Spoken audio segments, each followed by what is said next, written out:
Hello, I'm Esther Gidu. Welcome to Africa 54. Here's what's coming up. 14 million union workers have a powerful voice in electing the United States president. American expatriates in Burkina Faso are preparing to vote in the U.S. presidential election. And Breast Care International begins construction of a $100 million comprehensive cancer unit in Ghana. All this and much more coming up on today's Africa 54.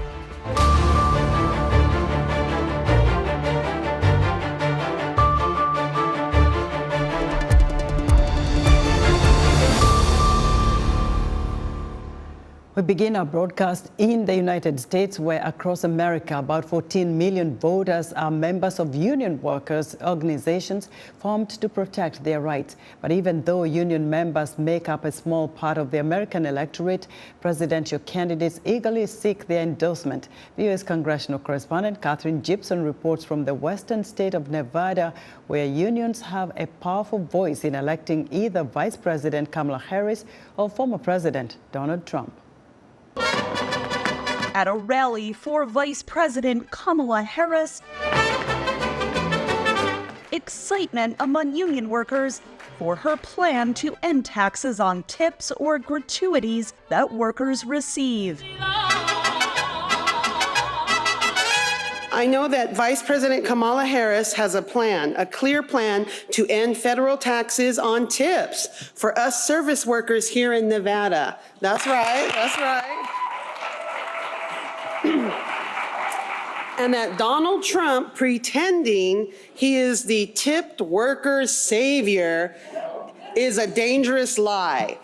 Former President and Republican candidate Donald Trump has also visited the city that relies on the service industry to promote his plan of no taxes on tips for casino dealers, waitresses, and housekeepers. That is going to be adored by the employees, by all of the employees, particularly that don't have salaries and that they work on tips. That's going to be loved by them. Trump has also earned the support of the Las Vegas Police Department. The majority of our citizens trust law enforcement. And so if law enforcement says, hey, we believe this person has our best interests at heart, that they're going to keep you safe, that they're going to try and make our economy thrive, that people trust what we say. Gramas has spoken about Trump's support for law enforcement at numerous rallies. A man like Donald Trump and his campaign has always stood by us and said, no, I'm not going to bend to the winds of politics. The endorsement of the tens of thousands of union workers employed in Nevada is eagerly sought by presidential candidates. Harris also earned the endorsement of the local Teamsters Union. But the National Association of Freight Drivers and Warehouse Workers declined to endorse either presidential candidate. Some voters here in Nevada see that as an important sign. Well, they always went Democratic. So now if they're not doing Democratic, that means they must be leaning towards who? Trump. But the Culinary Workers Union in Las Vegas did endorse Harris. Working class voters are smart. They're not dumb, and they are a little skeptical. But the problem with President Trump is that he lies, and he lies a lot. However, Vice President Harris, this is part of an overall program to tackle the cost of living. And they're knocking on doors to let voters know. We're just canvassing for Kamala Harris. Okay. We're all voting for her. Big corporations coming in and price gouging us on food, gas, rent. So having, the right candidate in office, telling them the correct information, what I know as facts, that, Kamala's going to be there for us, the middle class, the union members. Union members here in Nevada, one of just a handful of swing states that decide the presidential election, could end up casting the deciding vote. Catherine Gibson in Las Vegas, Nevada, VOA News. American expatriates in Burkina Faso are preparing to exercise their civic duty by voting in the upcoming U.S. presidential election. Reporter Keda Traore spoke to two expatriates in the capital, Ouagadougou, and has this story narrated by Jackson Bungani. Good morning. Welcome. Mina Anderson is the director of the International School of Ouagadougou, or ISO, the American school in the Burkinabe capital. Having lived outside the United States for a long time, Anderson says she closely follows election-related activities in her country and is looking forward to voting in this year's presidential election. Many of us feel that this election is very important. So I know that this summer I made sure that my voting registration was up to date and intact. I made sure that my ballot will come to me electronically. For some Americans, this is very, very important election. Probably those who are very much on the conservative side or they're very much on the liberal side. Even from afar, Anderson closely follows political debates and events in the U.S., recognizing how American politics influences the political landscape in Africa where she lives. The policies of our American government impact not only what happens in Africa, not only for local Africans, the investment that we put into countries, but also our status.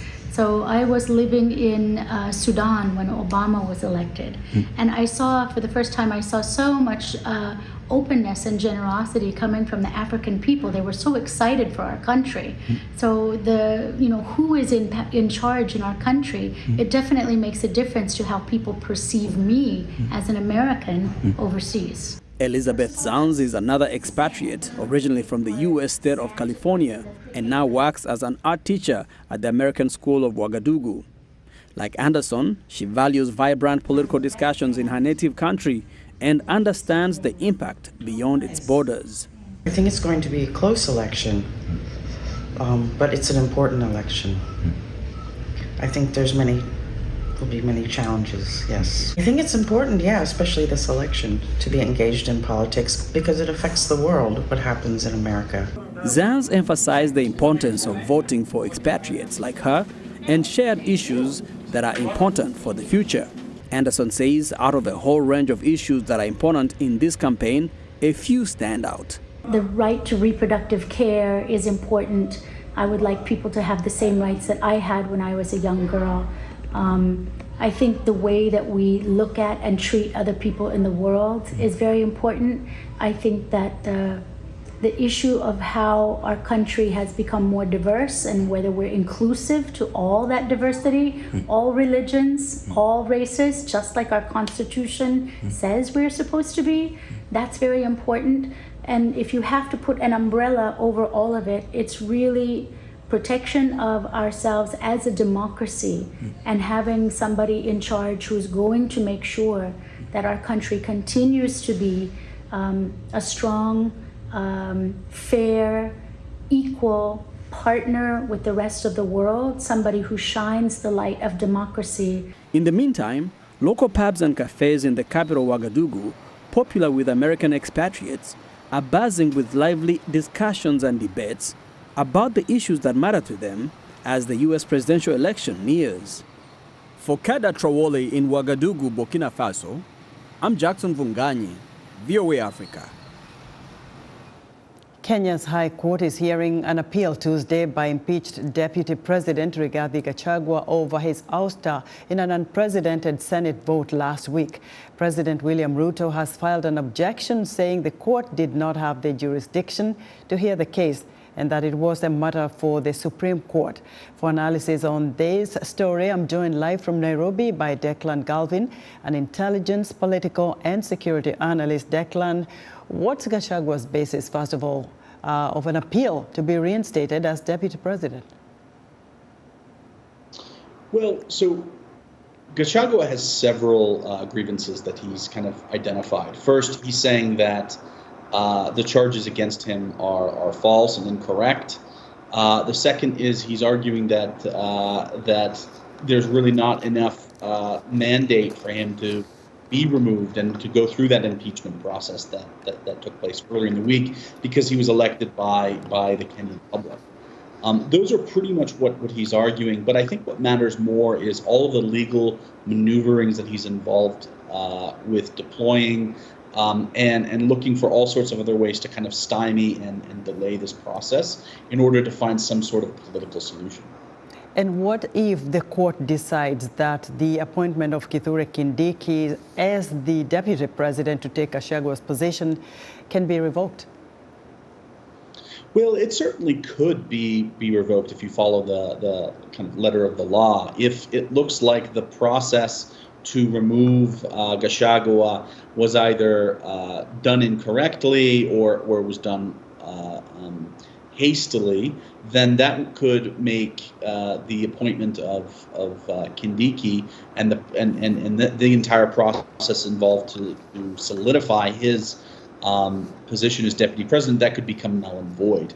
And so it really does depend on the legal maneuverings, the legal strategy by Gachagua and his council, as well as the president and the government who are looking to advance this. We see that President William Ruto is really putting in his weight about this. He has talked about the High Court not having the legitimacy to discuss this case, that it should go to the Supreme Court. However, what does this unprecedented political development say about Kenya? So I'm of one mind about this, which is it's true that impeaching the deputy president is unprecedented. But if we look at Kenyan history, there have been historic disagreements between presidents and their deputies. And oftentimes what ends up happening is that the deputy just gets scuttled or sent away. And the fact that Ruto needed to use the legislative process to remove his deputy really does highlight, I think, the progress that Kenya has made in terms of constitutional rationalism, and in terms of rule of law.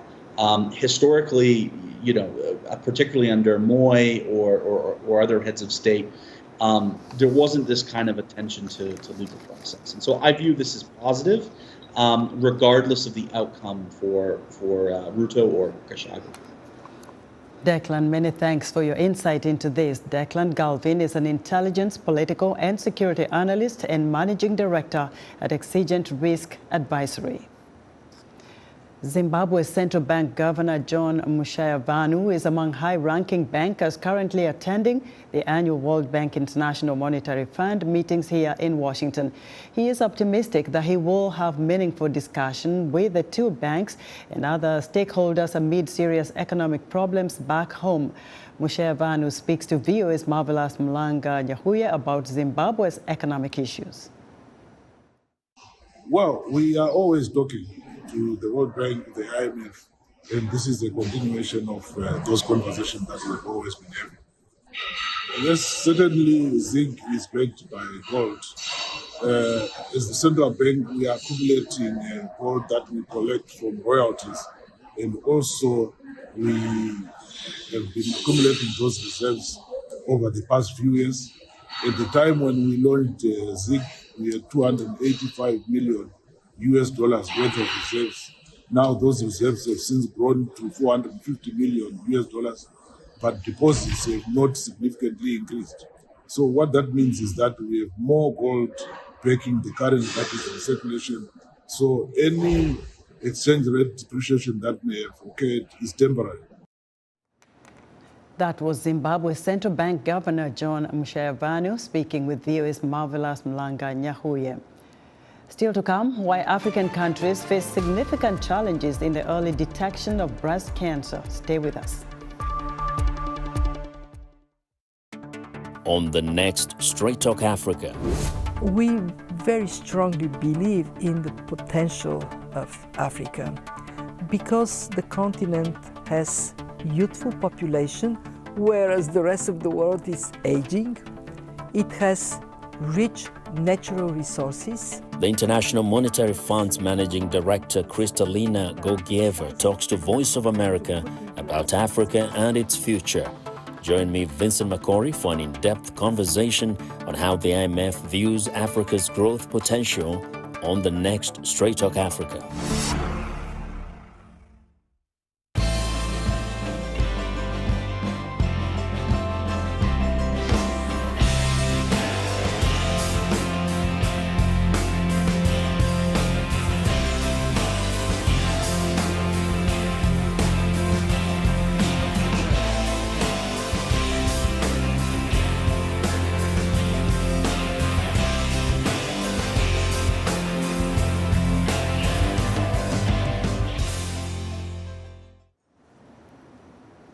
In other news, Cameroonian President Paul Biya is back home, returning to Yaoundé Monday after being away for more than a month. His absence sparked speculation about the 91-year-old politician's health.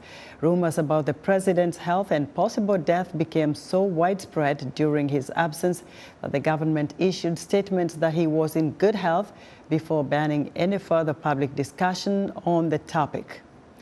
Global internet freedom has declined for the 14th consecutive year, according to the non-profit organization Freedom House. VOA's Philip Alexiou talks with Freedom House researcher Elizabeth Sutherland, who says this year's report focuses on the rapid series of elections taking place worldwide.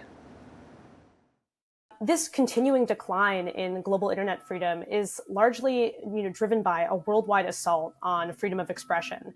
We saw people face arrest for expressing themselves online in 3/4 of the countries that we cover in the project. And this year we also saw a record high in people facing physical violence and retaliation for their online activity. So does this sort of thing happen more during election season, or is it sort of always ongoing?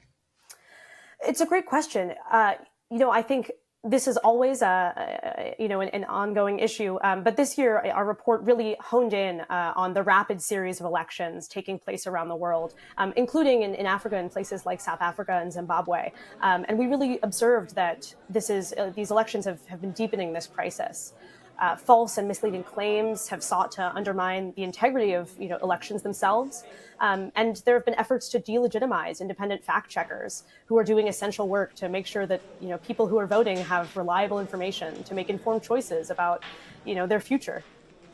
So what are these countries doing? So you look at Zimbabwe, like you mentioned, South Africa. I know you guys studied a number of other countries in Africa.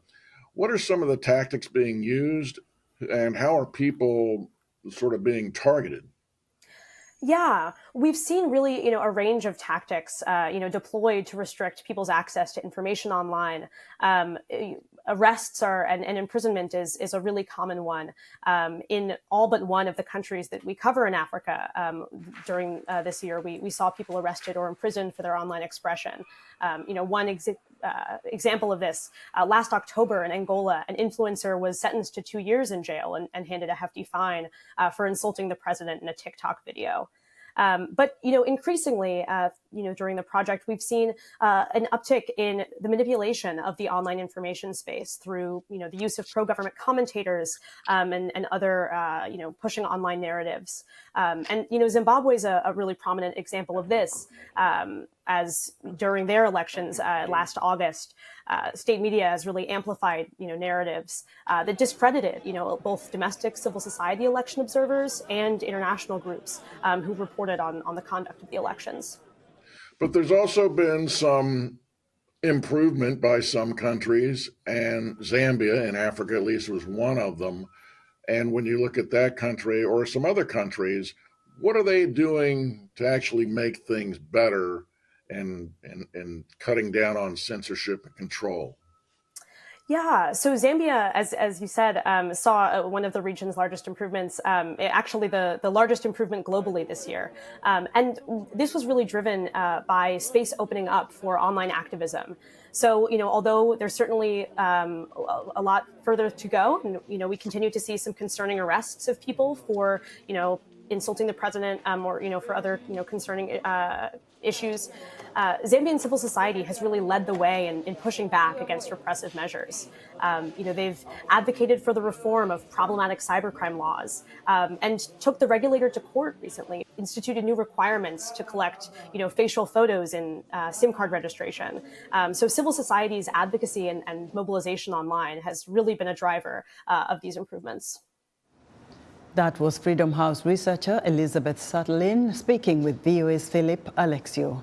It's time for Health Report, and joining us now is Africa 54 health correspondent Lino Mudu with an update on malaria. Hello, Lino. Hello, Esther. Hello, everyone. The World Health Organization says it is certifying Egypt as malaria-free. The WHO grants a certification to countries that have proven beyond reasonable doubt that the chain of indigenous malaria transmission by mosquitoes has been interrupted for at least the previous 3 consecutive years. years. The status has been granted to a total of 44 countries and 1 territory worldwide. A country must also demonstrate the ability to prevent the re-establishment of transmission. October is Breast Cancer Awareness Month, and observers say while global awareness of breast cancer is increasing, many African countries face significant challenges in early detection, diagnosis, and treatment. In Kenya, stigma and poverty hinder cancer treatment as rates rise in the East African country. Speranza Maina initially found herself in denial after being diagnosed with breast cancer. For months, she kept her diagnosis a secret from her family, delaying essential treatment. But the emotional burden was only part of her struggle. Then you are left in borrowing out money from people. And still you need special diet where you didn't get the money from. You go to people, sometimes even you call people, they don't even pick your course. Each round of chemotherapy costs 35,000 Kenyan shillings, over $280, which is too expensive for many patients in the country. According to a recent World Bank report, most cancer cases are diagnosed at an advanced stage, leaving families with few treatment options and often pushing them into crippling death. Stigma makes the problem worse. A lot of our cultural background finds any topics to do with sex, the female reproductive system, a bit taboo. So what tends to happen, a lot of these women have early symptoms of the disease, but fear coming out to have them attended to. Or alternatively, yes, they know there's something off, but then they think in terms of, if I go speaking to my husband, for example, who's the one who's meant to take me to hospital, I'll be replaced. Government data show that cancer diagnoses in Kenya are on the rise, with an alarming 30% increase in annual cases between 2012 and 2018. The Health Ministry attributes this spike to improved life expectancy and the growing prevalence of unhealthy lifestyle choices, such as lack of physical exercise and smoking. Despite the challenges, Speranza remains hopeful. She has found support in the form of Mutoni Maina, a fellow survivor who has launched what she calls a cancer cafe. It is a safe space for patients to talk and find support. 90% of the population is either affected by cancer, knows somebody who has cancer, or has it themselves. So that's literally a very big chunk of the population for us not to have that conversation. So the fact that now it's a conversation that is being had over and over again is going to get rid of the stigma. Mutoni believes that fostering open dialogue in communities is essential for raising awareness about breast and cervical cancer, particularly in areas where stigma still prevails. Now, Ghana-based NGO Breast Care International has started construction of a $100 million comprehensive cancer unit in Kumasi, Ghana.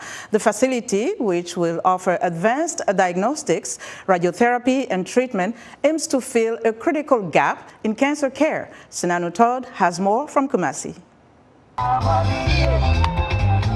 At Ejisu in Ghana, breast cancer survivors, advocates, and health professionals dance in celebration, marking a milestone in the fight against cancer in Africa. Breast Care International, BCI, has broken ground on the construction of a historic comprehensive cancer unit in Kumasi. I am so excited about the Comprehensive Cancer of Excellence. This is a moment, and it's been in the making since Dr. Wiafi started this work in 2002 with a passion for saving women's lives, first in Ghana and then to serve all of West Africa. The 52-acre project led by the BCI is inspired by their success in the fight against breast cancer. Through awareness campaigns and treatment, BCI now has over 900 breast cancer survivors, compared to less than 20 survivors in 2008. Where we've reached with the breast cancer is that we've been doing with breast cancer, we could use the breast cancer platform to create awareness about other cancers. The Comprehensive Cancer Center will address all cancer-related issues in the sub-region, providing accessible healthcare on the continent. One advocate shared how the absence of such a facility in Africa cost the life of a family friend. It was actually this year. I had a little boy who was 4 years old die from cancer.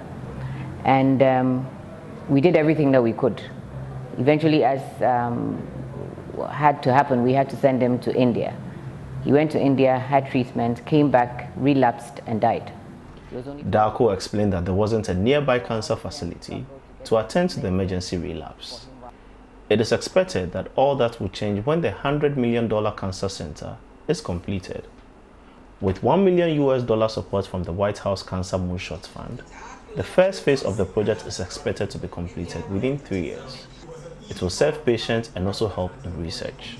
The goal here is to extend the cancer moonshot, President Biden's cancer moonshot, globally. If you extend this globally, you can really have a bigger impact. Also impact that comes back and benefits United States. I can give you examples. This summer we had US students, from University of Pennsylvania come here to Ghana, and they are learning. The center will operate on the principle of equity, ensuring that every patient receives treatment, regardless of their financial situation. So we don't want any patient to walk to this comprehensive cancer center of excellence and be turned away because he or she doesn't have money. Operating through public and private funding, the center will provide advanced diagnostics, radiotherapy, and personalized care. According to The Lancet, Sub-Saharan Africa faces a severe shortage of cancer treatment facilities, which is projected to double cancer deaths by 2030. This new unit aims to bridge the gap, improving access to care and reducing the cancer burden across Africa. Sana Anutod, VOA News, Kumasi. That's our health report for today. To stay in touch, find me on X @Linoch Back to you, Esther. Thanks, Lino. Be sure to watch Lino Mudu's health reports every Tuesday on Africa 54. And that's our show for today. Be sure to watch Africa 54 on our website at voaafrica.com. From all of us here in Washington, thank you for watching.